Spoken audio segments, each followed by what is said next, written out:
Tengo que comenzar agradeciendo a la comunidad benedictina de esta querida Abadía de la Santa Cruz y a los organizadores de este ciclo de estudios el haberme invitado a compartir estas reflexiones relativas a los signos que acompañan la lectura pública de la palabra de Dios, Antiguo y Nuevo Testamento, en la Iglesia Católica.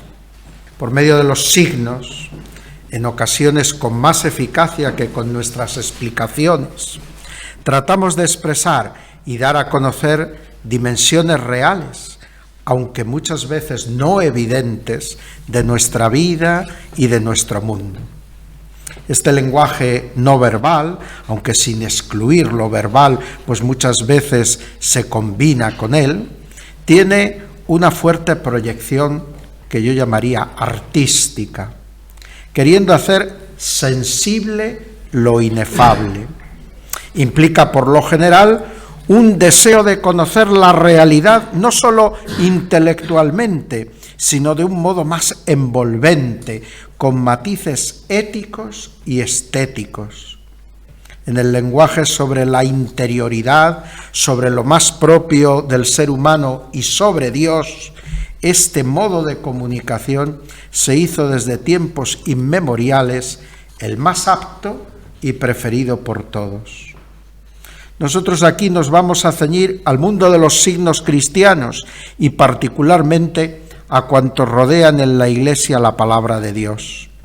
El interés del presente estudio de mi conferencia estriba en conocer mejor las dimensiones de esta palabra que la Iglesia ha anunciado y estudiado a lo largo del tiempo, así como impregnarnos de lo verdadero, bueno y bello que este modo de expresar nos manifiesta.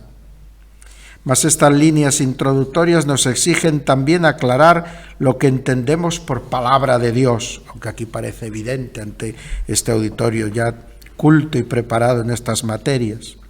Lo haremos de modo sucinto, además, porque esta cuestión constituiría materia suficiente para otro ciclo de conferencias. En el Antiguo Testamento, la expresión palabra o palabras de Dios sirve por lo general para manifestar el querer o pensamiento de Dios que se revela a los seres humanos por medio de sus amigos y profetas. Esta palabra constituye para ellos, para estos amigos de Dios y profetas, una experiencia que marca sus vidas y las polariza totalmente. Estos hombres no pueden menos que acatar y comunicar esta palabra. Hay expresiones bellísimas en los profetas a este respecto. Palabra que interpreta y explica sus vidas y la historia de su pueblo, más aún la de la entera humanidad, porque es palabra creadora que da origen a las cosas y las acompaña en su devenir. Es más, para Israel se convierte en ley, que no solo contiene las cláusulas de la alianza con Dios, sino que como palabra proclamada en la asamblea del pueblo, da sentido y consistencia al mismo y actualiza la misma acción o voluntad divina que dio origen a dicha alianza entre este pueblo y Dios. De hecho, la palabra llega a adquirir entre el pueblo elegido rasgos personales, pero siempre como nacida de Dios. Es en el Nuevo Testamento donde el verbo, la palabra, se hace carne. Jesucristo es la palabra de Dios encarnada, una palabra que realiza y da a conocer la plenitud del divino misterio, una palabra que se recoge en el libro o los libros, pero que es más que todo libro, y se expresa en su Iglesia, que la conserva, sostenida por ella, en todo momento, mientras que con su devenir histórico, este pueblo nuevo la presenta como tradición viva. Precisamente esto es lo que sitúa en su justo lugar, tanto en Israel como sobre todo en la Iglesia, a las Sagradas Escrituras. Aquí se vislumbra el valor y el límite del libro, de la Biblia. Lo que contiene el libro nos pone en contacto con la palabra y su importantísima dimensión de revelación noética, es decir, de verdades. Pero es al leer el contenido del libro en la asamblea del pueblo, en la Iglesia, desde el Nuevo Testamento, cuando el texto encuentra en la comunidad, en cuanto presencia de todo el pueblo, de toda la Iglesia en un lugar, su plenitud como palabra y su verdadera clave de interpretación. De aquí la prioridad de la lectura litúrgica de las Sagradas Escrituras sobre cualquier otra forma de estudio, meditación o enseñanza de las mismas, principio y escuela de la misma lección divina y de la teología primera, que ahorma toda otra exégesis o otra teología. Y es que en la celebración la Biblia se presenta gracias a los lectores como palabra viva y es percibida en el misterio de la liturgia, en la comunión eclesial, con todo su carácter plenario y divino. Y es justo aquí donde se engarza el presente estudio, en el momento que la Biblia se presenta y proclama en la celebración litúrgica, revestida por el lenguaje plenario de la misma acción sagrada y su universo de signos que trataré de presentar. Hago aquí un apartado dedicado al culto en las sinagogas en el pueblo de Israel, que lo voy a saltar, la lectura. Lo podrán tener el texto a su disposición para poder ver esto plenamente, pero por no abusar de su tiempo, pues paso directamente al punto en el que desarrollo esta cuestión en la liturgia de la palabra cristiana. La palabra de Dios en las celebraciones de los cristianos. Punto primero, la liturgia cristiana de la palabra. Se suele poner su origen en la homilía de Jesús en la sinagoga de Nazaret, cuando tras leer el texto correspondiente del profeta Isaías, dijo ante todos: hoy se ha cumplido esta escritura que acabáis de oír, Lucas 4. Pero se halla sobre todo en las experiencias vividas por los discípulos junto al resucitado. Por ejemplo, comenzando por Moisés y siguiendo por todos los profetas, les explicó lo que se refería a él en todas las Escrituras. Es la aparición a los de Emaús, Lucas 24. O también, entonces les abrió el entendimiento para comprender las Escrituras, Lucas 24, 45, la aparición ante todos los apóstoles reunidos en el cenáculo. Se trata de, siguiendo el modelo de Cristo, aprovechar la homilía de la ley y de los profetas, así como cánticos y salmos, para presentar la persona, vida y enseñanza de Jesús. Los escrituristas suelen ver el origen de los evangelios en esta predicación cristiana hecha en las sinagogas y cuando empezaron a perseguirles en sus propias casas. Pero propiamente es con ocasión de la persecución precisamente contra los cristianos que se abre con el sacrificio de Esteban, Hechos 6, 8 a 7, 60, esta liturgia de la palabra cristiana. Cuando no pudiendo acudir ya a las sinagogas, los cristianos realizan en sus casas de la iglesia una liturgia de la palabra propiamente cristiana. El Nuevo Testamento nos ofrece diversos testimonios de estas celebraciones, Hechos 12:12, 19:9, 18:7, Filemón 2, Colosenses 4:15, Romanos 16:3, 5 y 1 Corintios 16:19, entre otros. Poco sabemos, es verdad, de cómo era tal celebración de la palabra unida ya a la llamada fracción del pan, la Eucaristía. que desde los días de Pentecostés, al menos la comunidad de Jerusalén practicaba con asiduidad, como leemos en Hechos 2:42, el sumario de la vida de la comunidad. Conocemos por el milagro que allí operó San Pablo cómo se desarrolló la celebración en Tróade, Hechos 27:12, tal y como lo narra el libro de los Hechos. Primero, se reunieron el primer día de la semana para la fracción del pan. Segundo, Pablo alargó su intervención hasta medianoche. Se trataba de una celebración vespertina, caído el sol al inicio del domingo, y San Pablo predica largamente. Cabe suponer que en la homilía que siguió a las lecturas veterotestamentarias proclamadas. A continuación, se narra el incidente de la caída por la ventana del joven Eutiquio, que se quedó el pobrecito dormido y perdiendo el equilibrio cayó al patio y se mató, siendo resucitado por intercesión de Pablo. Luego, el apóstol retomó la celebración, dice el texto de Hechos, partiendo el pan y comiéndolo, para despedirse tranquilamente a continuación de todos, conversando hasta el alba. Podemos, pues, inferir una larga celebración vespertina de la palabra que culminaba con la predicación y a continuación el rito de la fracción del pan que terminaba con la comunión antes de despedirse todos y retornar a sus casas como muy tarde con el alba. Este testimonio de Hechos presenta una praxis cristiana del siglo I, posiblemente segunda mitad del mismo, y escrita en el último tercio de dicho siglo I, cuando se redacta el libro de los Hechos. Hemos de añadir el detalle, aportado por Hechos, de que la sala en el piso superior de la casa de Tróade estaba profusamente iluminada y adornada con lámparas, tal y como se solía hacer en las sinagogas judías para los rezos de la tarde.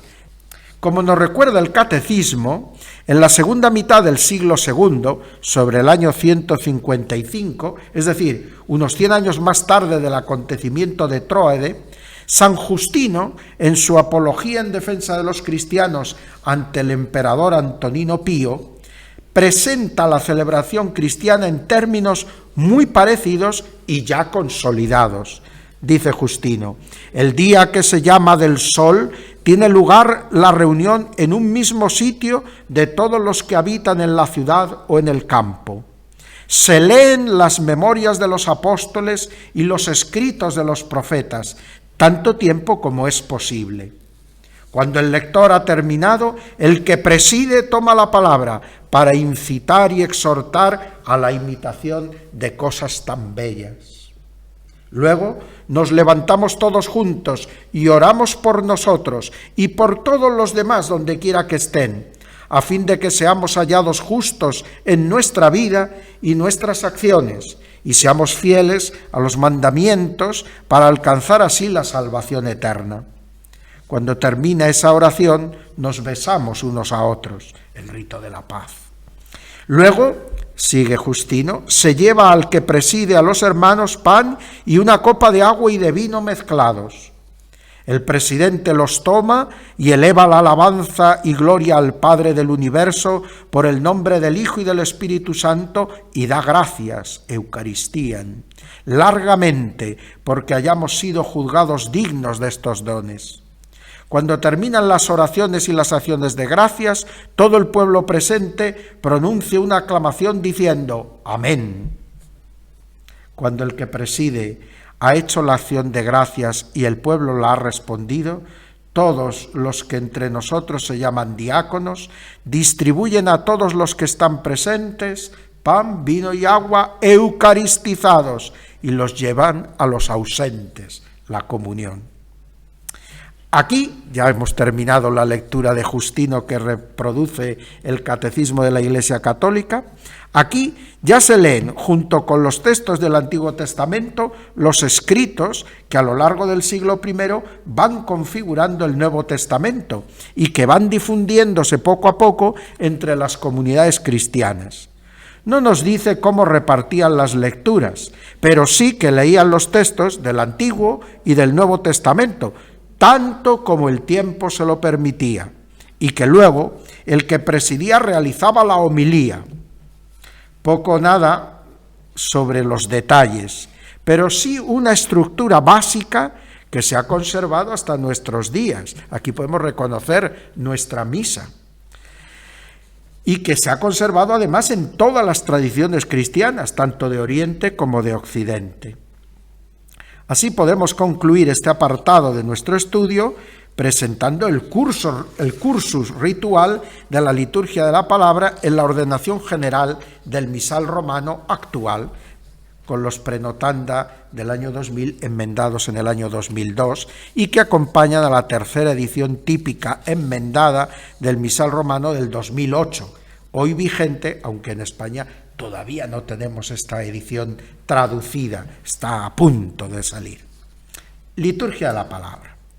El número 55 de estos prenotanda, que son la ordenación general del misal romano, pues el número 55 hace la presentación general de la misma.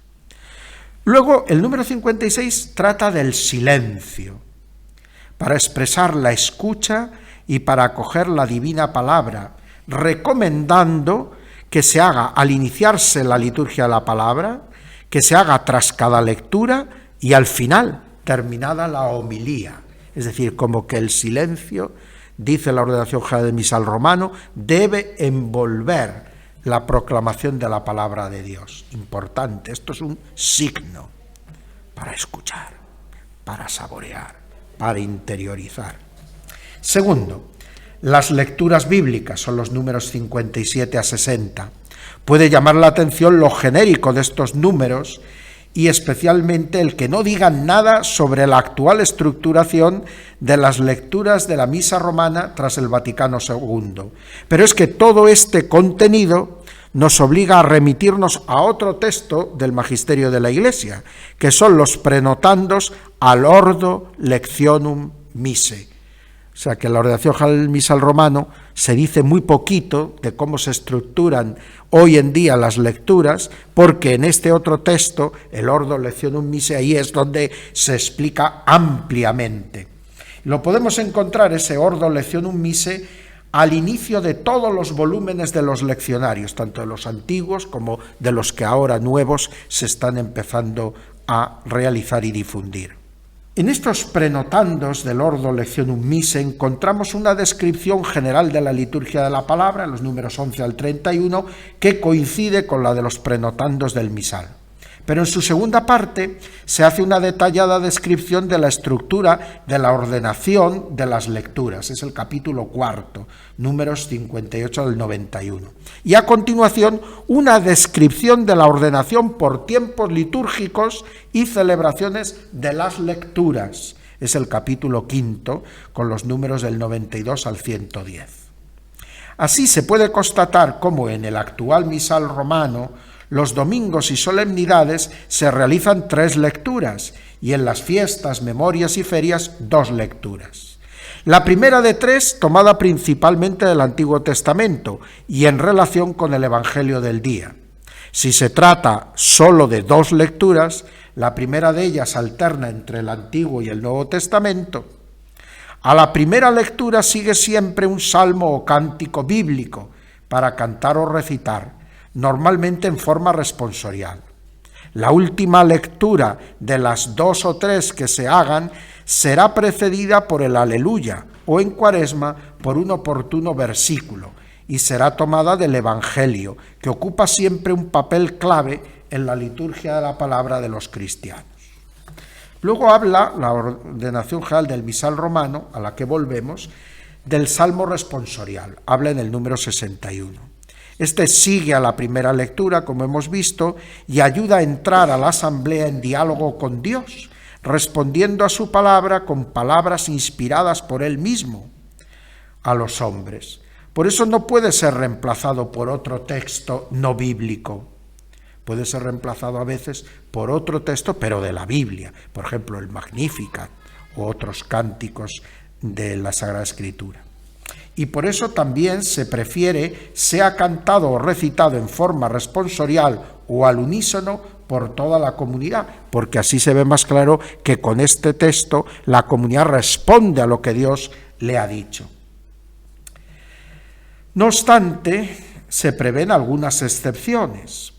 Los prenotandos del misal, al final de nuestro número 61, indican que para favorecer la conservación del patrimonio musical y espiritual de la tradición romana, en lugar del salmo propuesto por el leccionario, se puede también cantar en algunas ocasiones el responsorio gradual del Graduale Romanum o el salmo responsorial o aleluyático presentado para ese día en el Graduale Simplex. Los padres aquí presentes saben muy bien de qué libros estoy hablando, y los que estén un poco familiarizados con el canto gregoriano. Libros oficiales estos de la liturgia romana, que ofrecen y contienen el rico patrimonio de la música llamada gregoriana. Su uso se entiende fuera de las celebraciones que sean enteramente en lengua latina, es excepcional y debe entenderse al tenor de lo indicado en el mismo número 61 de los prenotandos sobre las diversas formas de interpretar el salmo responsorial, donde en algún caso se prevé lo entonen los cantores mientras la asamblea, en lugar de responder, escucha en silencio.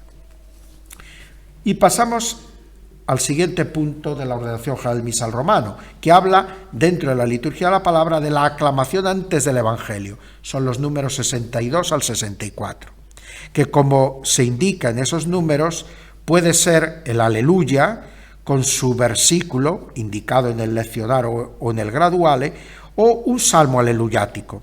En Cuaresma será un versículo igualmente sugerido por el leccionario o graduale.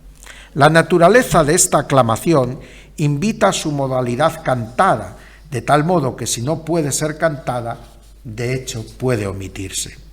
El número 64 trata de un elemento propio hoy de muy pocas celebraciones, la secuencia.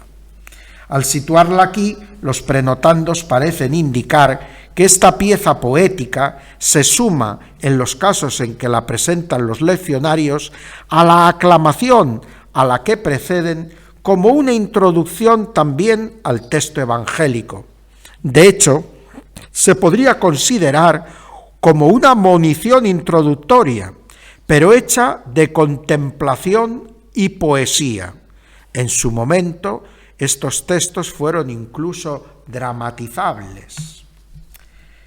Prosigue la ordenación general del misal romano con la homilía, números 65 al 66. Aquí se recuerdan las indicaciones del concilio en Sacrosanctum Concilium 52, que invitaba a comprender esta forma de predicación como parte integrante de la misma acción litúrgica y no como un añadido externo y ajeno a su naturaleza y finalidades. De ello se desprende la invitación a hacerla siempre que el pueblo participa en la celebración, especialmente en los tiempos llamados fuertes, y a no omitirla, si no es por una causa muy grave, los domingos y solemnidades de precepto. Es importante recordar la indicación de que la homilía puede versar sobre alguno o algunos de los textos de la Escritura proclamados ese día, o sobre alguno de los textos litúrgicos, sean del ordinario o del propio, según el misterio celebrado y la utilidad de los fieles. Esto hace que los fieles, además de un amplio conocimiento de la Sagrada Escritura, puedan adquirir paso a paso, gracias a la homilía, una bastante completa formación litúrgica. Y llegamos a otro elemento, la profesión de fe, de la que trata los números 67 al 68. El credo, según las formas del mismo legítimamente aprobadas para la liturgia, sigue la lectura de la palabra de Dios. No me entretengo más en ello. Y luego termina, según la ordenación general del misal romano, la liturgia de la palabra de la misa con la plegaria universal, la oración de los fieles. Tampoco me entretengo a leer esto. Y pasamos así, después de esta presentación de lo que es la liturgia de la palabra, en la misa romana actual, a la palabra de Dios presentada en libros litúrgicos. Sabemos que los primeros cristianos empleaban los libros del Antiguo Testamento en lengua hebrea y gradualmente, con su difusión entre los no judíos, el texto alejandrino de la Biblia judía, conocido como la Biblia de los 70. Poco a poco, los cristianos unirán el uso de papiros con textos redactados por los apóstoles y sus colaboradores en la misión, hasta la formación del Nuevo Testamento, y más tarde la proclamación con la fijación definitiva del canon de la Biblia cristiana. De un primitivísimo uso de libros y papiros diversos en la liturgia, se pasa al uso de las Biblias cristianas, que comienzan a copiarse dentro de las celebraciones, haciendo al margen de las mismas las señales oportunas para saber qué perícopas habían de leerse cada día. Tales recopilaciones o elencos de perícopas, distribuidas por días del año, se fueron anotando en cuadernillos que se llamaron capitularia, porque indicaban el inicio, las primeras palabras y finales de cada lectura, sin que llegasen a tener un carácter definitivo en las diversas iglesias locales, hasta que se adquiere en ellas el concepto de año litúrgico, algo que en Roma se sitúa en torno al pontificado de San León Magno, mediados del siglo V. Motivos prácticos llevaron a crear libros propios para la lectura litúrgica o para el canto en las celebraciones, salterios y libros de cánticos bíblicos. Surgen así en las diversas iglesias los liber commati o commicus, en recuerdo de los signos, comma, que en las diversas Biblias señalaban las perícopas a leer. También aparecen más tarde los epistolarios con las lecturas no evangélicas, que en Roma fueron siendo cada vez más tomadas de las cartas y escritos apostólicos. Y los evangeliarios, que son los más ricos y emblemáticos de todos estos libros de la palabra de Dios, dada la preeminencia de la lectura evangélica desde la antigüedad cristiana. En Roma, desde la Edad Media hasta el Vaticano II, epistolario, gradual para el canto interleccional y evangeliario fueron los libros para la liturgia de la palabra en las celebraciones solemnes. En la liturgia no solemne, desde el siglo X aproximadamente, se va generalizando poco a poco, porque esto no fue un fenómeno exactamente igual en todas las iglesias, el uso de los misales llamados plenarios, que contenían incluso las lecturas para cada misa. La aparición de libros para la liturgia de la palabra distintos a las Biblias no tuvo posiblemente solo motivos prácticos, sino también de carácter ritual, facilitando la asociación a diversos ministerios de su lectura y a distintos lugares, reforzando así el lenguaje ritual en torno a la proclamación litúrgica de la palabra de Dios. Tras el Concilio Vaticano II, la liturgia romana cuenta con una amplia serie de leccionarios o libros para la lectura litúrgica de la palabra de Dios. Y sigue resaltando como un libro propio para la proclamación del Evangelio, el Evangeliario, aunque las perícopas evangélicas para cada celebración estén también incluidas en los leccionarios. El Evangeliario sigue siendo un libro propio de la liturgia solemne. El sentido de estos libros litúrgicos viene fundamentalmente afirmado en los prenotandos de la ordenación de las lecturas del misal, a la que ya hemos hecho alusión, y que puede encontrarse al inicio, como decíamos, de cada volumen de los leccionarios oficiales. En sus números 35 al 37, que reproduzco a continuación, habla de esto. Dice: los libros que contienen las lecturas de la palabra de Dios, así como los ministros, las acciones, los lugares y demás cosas, suscitan en los oyentes el recuerdo de la presencia de Dios que habla a su pueblo. Hay que procurar, pues, que también los libros, que son en la acción litúrgica signos y símbolos de las cosas celestiales, sean realmente dignos, decorosos y bellos. Y prosigue la ordenación de las lecturas.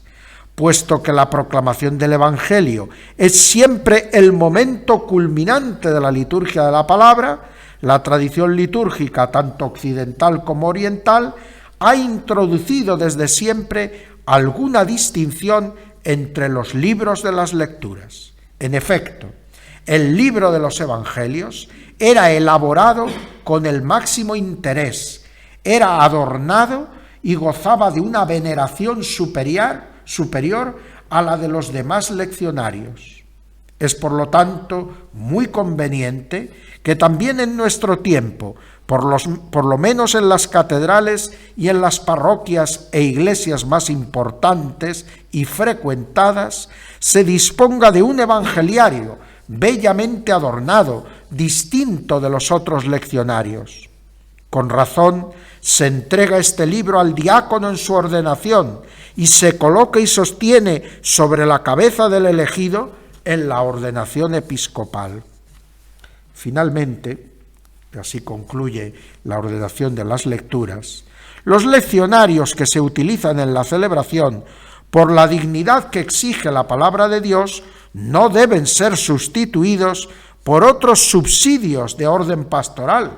Por ejemplo, las hojas que se hacen para que los fieles preparen las lecturas o para su meditación personal. Es decir, no debemos de ir a Lambón a leer con una hojita, con un folio. Se debe leer con el libro, que para eso es un signo. Bien, pues así termina la ordenación general de las lecturas.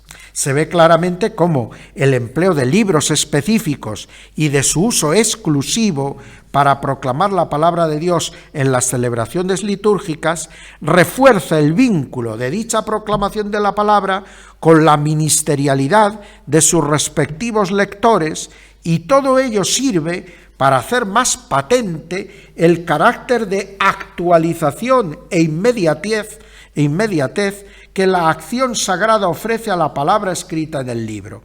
Aquí, en la liturgia, Dios realmente habla hoy a su pueblo y Cristo se hace presente entre los fieles. Véase Sacrosanctum Concilium número 7 y en la ordenación general del misal romano el número 55. Pasamos al tercer punto de nuestra exposición: lugares para proclamar la palabra de Dios en las celebraciones.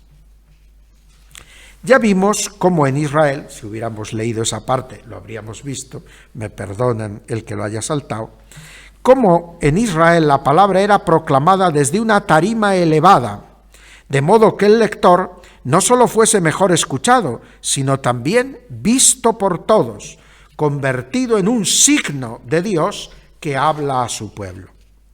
Poco sabemos de la praxis cristiana en las Domus Ecclesiae, pero sí constatamos, tanto en Oriente como en Occidente, que desde el momento en que pueden los cristianos levantar con libertad sus iglesias, el lugar de la proclamación de la palabra tiene un papel importante dentro del espacio litúrgico de los cristianos. El ejemplo de Jesús leyendo y comentando la palabra en las sinagogas, como hizo tantas veces, siguió vivo en la memoria de la comunidad cristiana y les impulsó a buscar un lugar apto para proclamar la palabra. Sabemos que la tradición antioquena, de Antioquía de Siria, fue la que siguió más ligada al modelo sinagogal. Allí, en el centro de la nave se alza, ligeramente elevado, el bemma, espacio para la liturgia de la palabra. Allí están los asientos del que preside y de los demás ministros. Allí también se encuentra la mesa o pupitre desde donde se proclaman todas las lecturas. Los demás fieles están sentados alrededor de dicho bemma. Roma, como casi todas las demás tradiciones cristianas, se apartará un poco más del modelo espacial de las sinagogas, que está casi reflejado al pie de la letra en este modelo antioqueno al que nos hemos referido. ¿Qué hace Roma? En la parte delantera de la nave central de la basílica, pegando con la zona absidal a la que se entra pasando bajo el arco triunfal, se delimita un espacio llamado genéricamente ambón. Unas cancelas o muretes de piedra los suelen delimitar, abiertas estas cancelas tanto a la nave como al ábside, es decir, a la zona que será el presbiterio. En el ambón romano solo se sientan los cantores y ministros de grado inferior vinculados a la proclamación de la palabra, los lectores. A ambos lados del espacio del ambón, generalmente mirando al altar, el lado del este, a derecha, mirando por lo tanto al sur, y a izquierda hacia el norte, se alzaban los estrados para proclamar la epístola y el evangelio. En otros casos, los encontramos a un solo lado, teniendo un solo estrado, que disponía de dos puntos diversos para proclamar en uno la epístola y en otro el evangelio, generalmente más elevado el del evangelio. El salmo interleccional solía entonarse desde las escaleras de acceso al lugar donde se proclamaba la epístola. De aquí su nombre, gradual, porque se cantaba desde las gradas o escalones. Junto al estrado del evangelio solía alzarse la alta columna para el cirio pascual, a cuya luz se leía, incluso físicamente, la escritura. Estos usos trataron de conservarse siempre en la liturgia solemne, aunque con obligadas adaptaciones a las subsiguientes formas de repartir el espacio litúrgico que a lo largo de la historia ha tomado la liturgia romana. Pero el uso de las misas sin pueblo o rezadas llevó a leer la epístola y el gradual en el extremo derecho del altar, mirando a este, y del evangelio en el extremo izquierdo del mismo, así como a situar en Pascua el cirio pascual junto al altar. Esto es el modelo de la liturgia tridentina. Tras la reforma conciliar, se pretende recuperar el ambón como espacio o lugar litúrgico. Así se expresa claramente en los prenotandos del misal, en la ordenación general del misal romano, en su número 309. Pero siglos de una liturgia habitualmente concentrada en el altar no han hecho fácil la empresa. Se pide que el ambón no sea un mero atril móvil, pero más bien un mueble fijado al suelo de piedra, metal o madera, que no parece bastar para hacer del ambón un lugar o espacio para proclamar la palabra y poder realizar visible y dignamente los gestos litúrgicos que acompañan a dicha proclamación litúrgica. Los antiguos asociaron el espacio delimitado por las cancelas del ambón con el huerto, donde parece se hallaba el sepulcro de Cristo, no muy lejos del Calvario. Allí, al estar elevado el lugar para la proclamación del Evangelio, quisieron ver en el hueco bajo el mismo dicho sepulcro vacío de Cristo, lugar desde el que los ángeles iniciaron a proclamar el Evangelio a las mujeres, como leemos en Lucas 24:1 y paralelos. Algo más tarde, en el medievo, cuando el tetramorfos del Apocalipsis 4, 6, 7, se identificó con los 4 evangelistas y a San Juan se le identifica entre ellos con el águila en vuelo, se extendió la praxis de realizar en forma de águila con las alas desplegadas los atriles para proclamar el Evangelio. De hecho, San Juan, según narra él mismo, Juan 20:8, fue el primer discípulo que al ver el sepulcro vacío creyó en el Evangelio. Vio y creyó. Creyó en la resurrección del Señor y nos anima a nosotros a reconocer los signos y a acoger con fe la buena noticia que se nos sigue proclamando desde el ambón. Particularmente interesante es la aportación que nos hace sobre el lugar de la palabra dentro del espacio litúrgico el bendicional, con su rito propio para la inauguración de un nuevo ambón. Cuando se dedica una nueva iglesia, todos los elementos y espacios de la misma se consideran ya bendecidos por la acción litúrgica de consagrar la iglesia. Pero cuando se cambia o reforma sustancialmente uno de esos elementos o espacios, se recomienda vivamente su bendición mediante el rito propio que ofrece el bendicional. En este caso, para el ambón, en el número 978 y siguientes. La rúbrica introductoria de esta celebración ya nos da algunas pistas en el número 1002. El ambón o lugar desde el que se proclama la palabra de Dios debe responder a la dignidad de esta palabra y ha de recordar a los fieles que la mesa de la palabra de Dios está siempre dispuesta. Esta bendición solo puede impartirse cuando se trata de un verdadero ambón, es decir, que no sea un simple atril móvil, sino un ambón estable y destacado por su dignidad. Sin embargo, teniendo en cuenta la estructura de cada iglesia, también puede bendecirse un ambón móvil a condición de que sea algo realmente prominente, adecuado a su función y estéticamente elaborado. Ahí termina la rúbrica. Lo más destacado, y que aparece repetidamente en el rito del bendicional, es la referencia a la mesa de la palabra y la insistencia en una visibilidad, empaque y belleza que sirvan para evidenciar el valor y veneración que la Iglesia tributa a las Sagradas Escrituras, alimento constante de su vida e instrumento privilegiado en íntima unión con los sacramentos para la comunión eclesial y con Cristo.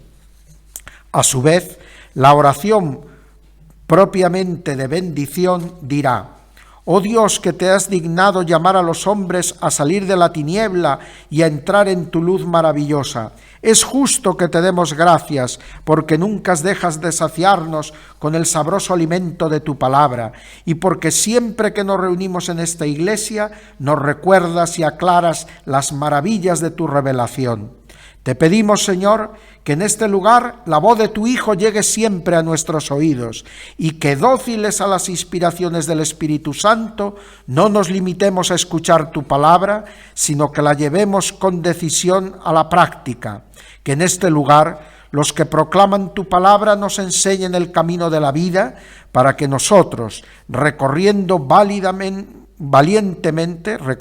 valientemente, sigamos a Cristo el Señor y alcancemos la vida eterna».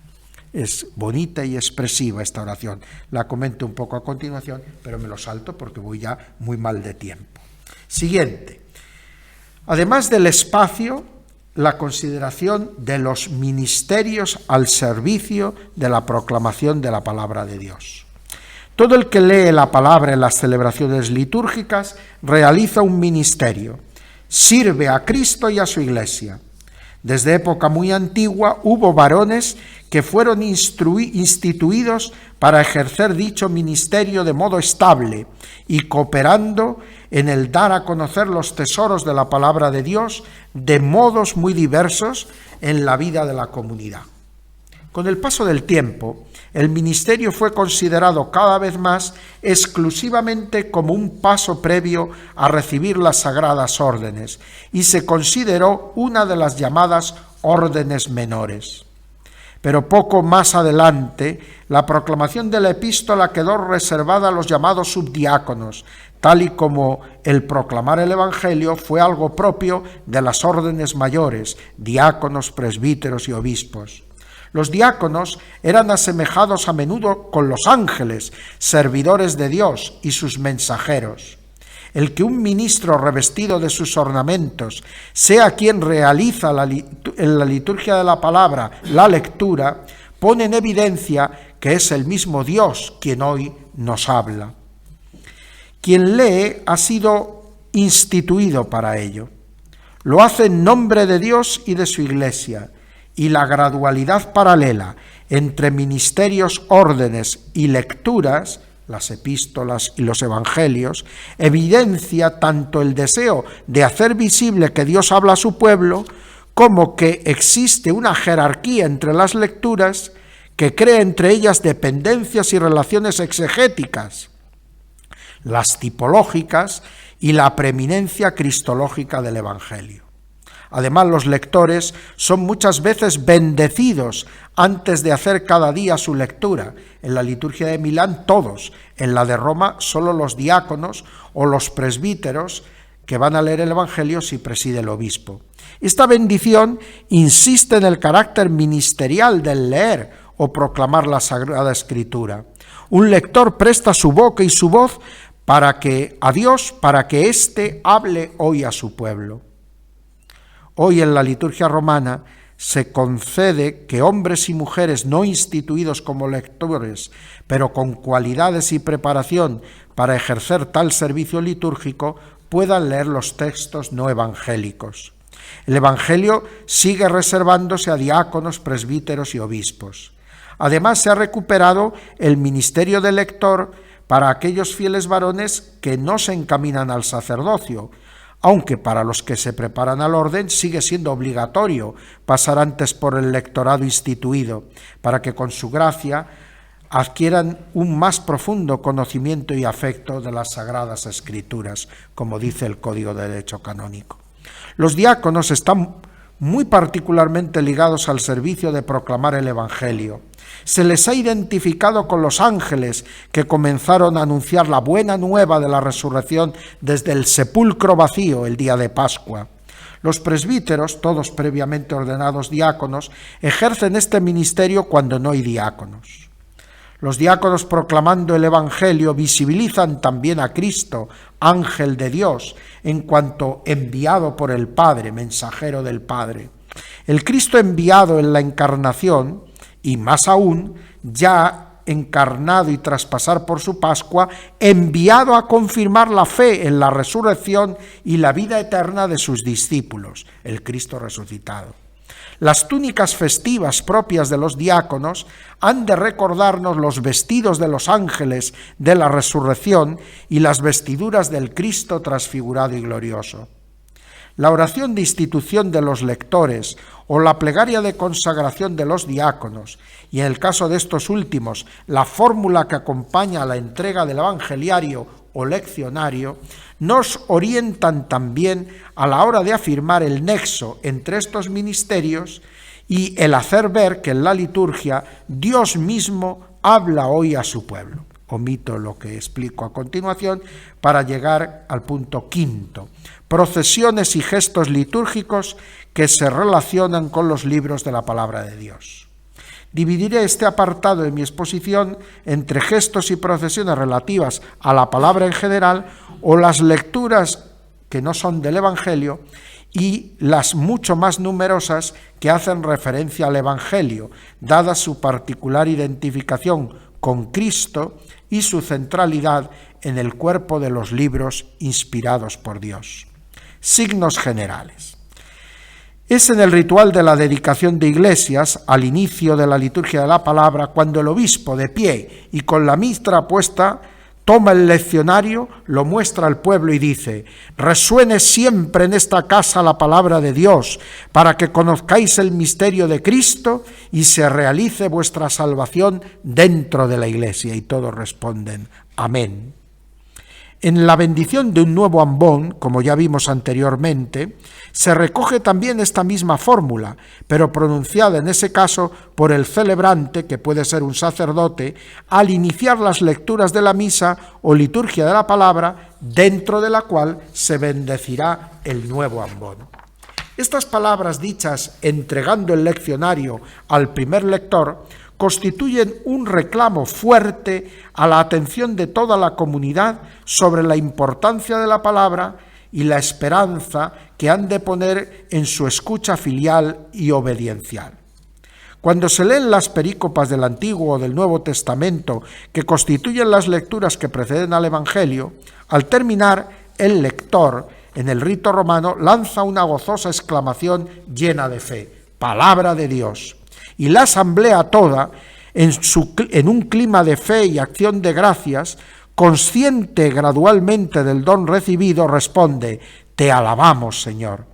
En la tradición hispano-mozárabe, tras enunciar la perícopa que se va a leer, el pueblo exclama: demos gracias a Dios, y al terminar la lectura se acoge en la fe con un rotundo amén de toda la comunidad. Escuchar la palabra es un don. Acogida en la fe perdona, cura, renueva, construye y fortaleza, enseña y crea. Realmente se trata de una experiencia única. Y pasamos a los signos y procesiones relativas al Evangelio. El Evangeliario es un libro que casi podemos llamar procesional. De algún modo se ha proyectado sobre él a Cristo palabra, revelador salvador, y esto ha generado todos los gestos y acciones que giran en torno a este libro.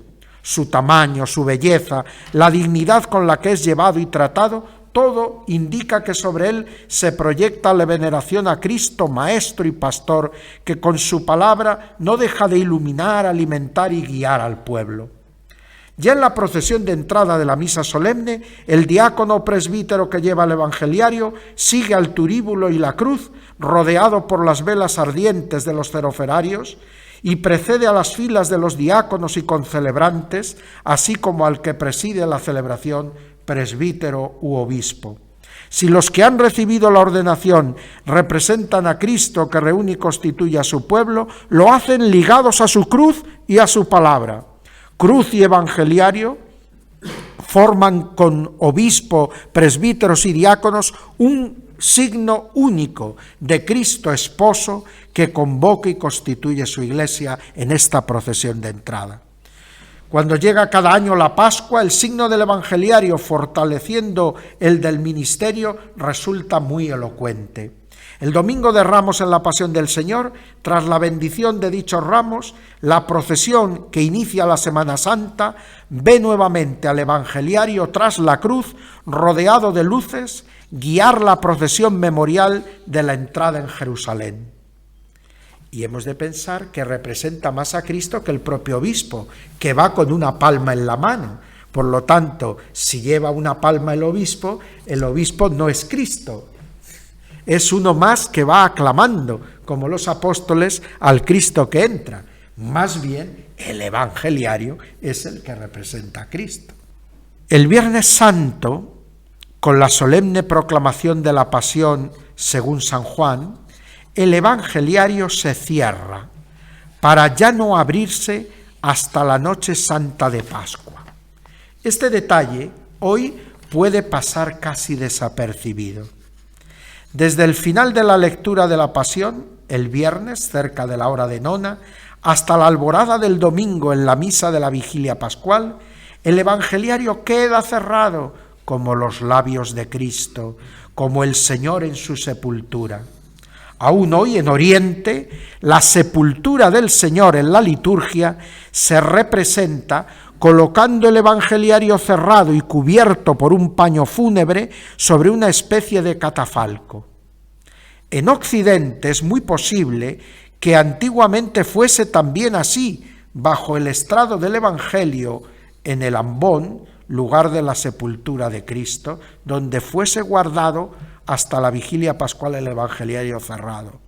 La Edad Media reemplazó, no obstante, poco a poco en muchos lugares este rito por un descendimiento, entierro y sepultura de una imagen del crucificado, que en ocasiones se hace articulable. Estos excesos llevaron a sacar de la liturgia esos ritos, que en muchos lugares se han conservado hasta nuestros días en la piedad popular. Pero esto también creó un cierto vacío en la liturgia, que más tarde se proyectó indebidamente sobre la reserva solemne del Jueves Santo, convertida el viernes en monumento o sepultura de Cristo a ser visitada por los fieles, mientras toda la liturgia de jueves, viernes y vigilia se adelantaba a la mañana hasta la reforma clarividente de Pío XII.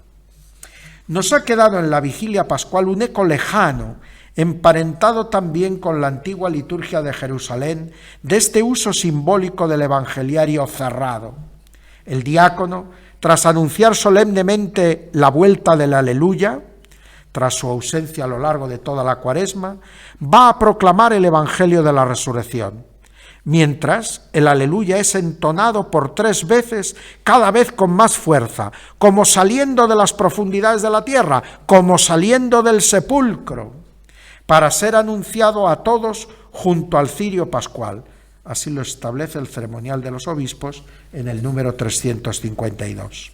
Es muy posible que en la antigüedad, mientras el obispo entonaba y el pueblo respondía este triple aleluya in crescendo, el diácono sacaba de debajo del estrado del evangelio el evangeliario y tras recibir la bendición lo proclamaba desde la tribuna, abriéndolo y cantando la perícopa del sepulcro vacío, todo un símbolo de la resurrección de nuestro Señor. En la liturgia solemne de los demás días, el momento de proclamar el Evangelio viene precedido también por una pequeña procesión. Tras recibir la bendición, el diácono toma el evangeliario del altar, donde se depositó al final de la procesión de entrada. Lo depositado solemnemente sobre el altar es lo relativo a Cristo, lo que hace presente a Cristo. Del altar toma el diácono el evangeliario para dar la palabra de Cristo, o Cristo mismo, como palabra a las gentes. También del altar tomarán sacerdotes y diáconos la Eucaristía para darla en comunión, para dar a Cristo sacramentado, mientras hoy, los domingos y solemnidades, se entona como antífona de comunión un fragmento del Evangelio del día. Precede, en señal de respeto sagrado, el turiferario con el incensario humeante, con el que el diácono, tras signar el libro, aunando nuevamente cruz y evangelio, y anunciar la perícopa evangélica, incensará el evangeliario abierto antes de entonar el texto del día. Lo flanquean durante la procesión y proclamación los ministrantes con cirios encendidos en recuerdo de Cristo luz, que con su palabra esclarece las Escrituras todas y nuestra vida. Finalmente el diácono lleva a besar el libro al que preside. Así se hace siempre que preside el obispo. Si lee un presbítero el Evangelio y preside él u otro presbítero, él mismo besa el libro, como se besa el altar, como señal de respeto y amor y veneración. La oración breve que acompaña este rito, por la lectura de este Evangelio se perdonen nuestros pecados, manifiesta la confianza de la Iglesia en el dinamismo de conversión que la palabra del Señor quiere y puede generar. En la liturgia papal, otro gesto podía seguir a la proclamación del Evangelio, la bendición de la asamblea con el evangeliario, enfatizando hasta qué punto el Evangelio es palabra buena de Dios para nosotros, en favor nuestro. Hoy, en la liturgia romana, también el obispo puede en su diócesis bendecir con el evangeliario antes de besarlo y devolverlo al diácono. Pero el evangeliario aparece empleado como signo en otros 3 momentos de una gran relevancia eclesial: en la ordenación del obispo, en la inauguración de un concilio o sínodo y al comienzo de las sesiones de cada día tras proclamar el Evangelio en la misa o celebración de la palabra con que comienza cada jornada de estas reuniones eclesiales. Y también aparece este libro en la entrada de un nuevo párroco y su presentación a la comunidad. En todos estos momentos fuertes de la vida eclesial, los honores al evangeliario o el uso del mismo buscan resaltar el protagonismo de Cristo en la vida de la Iglesia y en la persona y ministerio de los pastores. Salto lo relativo a la celebración de la liturgia de la palabra cuando no se trata del Evangelio y llego ya, disculpándome por adelantado por mi tardanza, a la conclusión. Espero no haber sido excesivamente dispersivo en mi exposición de este bello y sugerente argumento que se me asignó. He tratado de mostrar cómo la liturgia de la palabra cristiana, en sus diversas tradiciones rituales, aunque hemos tratado casi exclusivamente de la romana, que es la mayoritariamente vivida por nosotros hoy, que es heredera de la liturgia del pueblo judío, principalmente de la generada en las sinagogas, con muchos elementos de continuidad, pero con un motivo distintivo clave: Jesucristo, palabra definitiva del Padre, que polariza toda la tradición lectora de la palabra entre los cristianos en torno al Evangelio. De Israel quedan ciertas fuertes estructuras celebrativas y el concepto clave de un Dios presente y soberanamente activo en medio de su pueblo, que se reúne y se hace en la escucha de fe de su palabra. Por otra parte, las especificidades cristianas, como he tratado de mostrar, surgen en el proceso histórico del nacimiento de la Iglesia de Cristo y su gradual expansión misionera. La palabra para ella será sobre todo la proclamada en la comunidad, en la Iglesia, dentro del marco de la acción litúrgica. Allí la palabra es Cristo presente y enseñando y obrando en medio de su pueblo. Y esta Iglesia de la escucha expresa y afianza su fe en el resucitado desde la articulación jerárquica y ministerial de su palabra, hasta el reflejo en los espacios dentro del edificio de culto, los libros para las lecturas y las personas designadas para proclamarlas, y los movimientos y gestos que unos y otros realizan como modo de amalgamar las acciones rituales y la fe profesada. Quisiera recordar cómo en todo este proceso histórico y con todos los diversos modos de expresión desarrollados, descuella el papel jugado aún hoy por el evangeliario, en el que lugares, ministros y comunidad proyectan la convicción de fe del papel y presencia de Cristo en la transmisión de la verdad revelada y en su dimensión soteriológica, como se trata de una realidad actual en cada momento de la vida de los creyentes y de la historia de la humanidad. Perder el rico lenguaje litúrgico simbólico en torno a la palabra de Dios, escuchada en las asambleas de la Iglesia, lleva, y por desgracia ha llevado en muchos lugares, a una pérdida del sentido real del calificativo de Dios o del Señor de esta palabra. Una lectura trivial de las Escrituras lleva a hacerlas perder su rasgo identitario y a interpretarlas y escucharlas como un libro más, sujeto a los vaivenes de las modas y los gustos, finalmente a su sustitución por otras lecturas de mayor actualidad. Y esto conduce irremisiblemente a la total pérdida de la fe y la identidad cristiana. Muchos de los gestos que, como hemos visto, acompañan la proclamación de la palabra y sirven para expresar su función en la vida de la Iglesia, se dan en la llamada liturgia solemne. Si se entiende que solemnidad es sinónimo de pomposidad o de engolamiento, se perdería en gran parte mucho de este lenguaje ritual cristiano empapado de fe. Pero solemnidad no es nada de eso. Es más bien plenitud, realidad completa, sin abreviaturas. La liturgia, con toda su riqueza y fuerza expresiva de lenguaje plenario dirigido al hombre entero. Velar y conservar la solemnidad del culto cristiano no es pues un entretenimiento para sensibilidades nostálgicas u ociosas, sino cuidado de nuestra fe y de las realidades que ayudan a asimilarla y que con misteriosa eficacia ayudan a hacer la vida. Muchas gracias por su amable atención.